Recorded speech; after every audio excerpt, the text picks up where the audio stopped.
There's a thing called pigeon racing, and it's possibly a billion-dollar industry.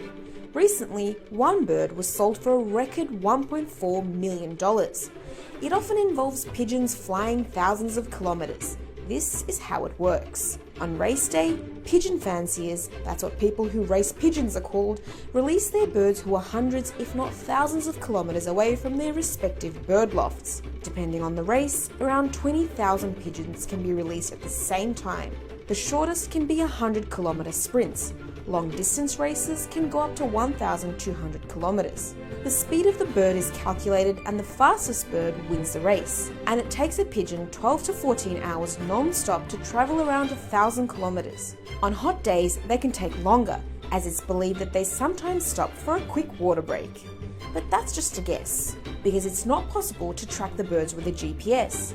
Most trackers are still too heavy, so until technology advances, the pigeons have a ring on their foot which enables the racers to calculate their speed. This is actually how the winners of the race are determined. Minutes after a pigeon arrives at its loft, the owner finds out the speed and the ranking of the bird online. Distance and wind can sometimes be a factor that determines who the winners are. So there's another type of racing. It's called one-loft racing. In this case, when a pigeon is born, it's sent to a collective loft. All the pigeons at these lofts belong to respective owners who train the birds at the collective loft. In the race, all the pigeons race back to their collective loft from a set point, competing under the same weather conditions and flying the same distance. This sport is not new.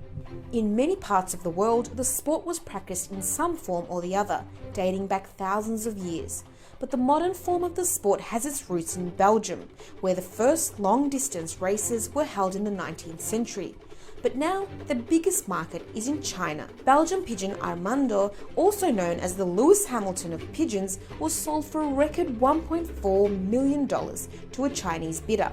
He was sold for 3 times more than the previous record. And now, the new owner hopes that he'll pass on his super genes to his progeny.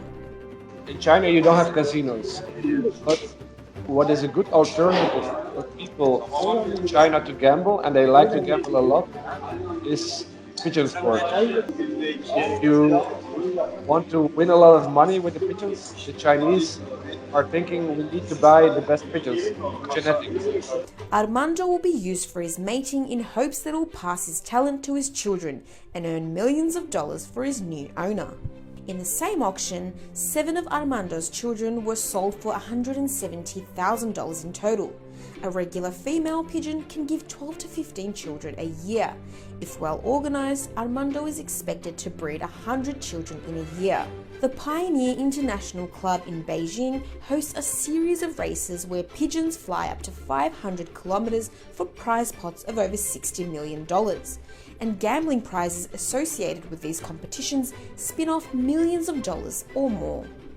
The Belgium-based Pipa Pigeon Paradise, which is the eBay of the pigeon buying world, had a turnover of $28 million last year from online and offline pigeon sales. Pigeon racing is not just about the money and the gambling. For me, to see the pigeon arrive, like after a race, 10 hours flying against the wind, it's really interesting. And then, the feeling when they come home, that's the most wonderful thing about the pigeon sport for me.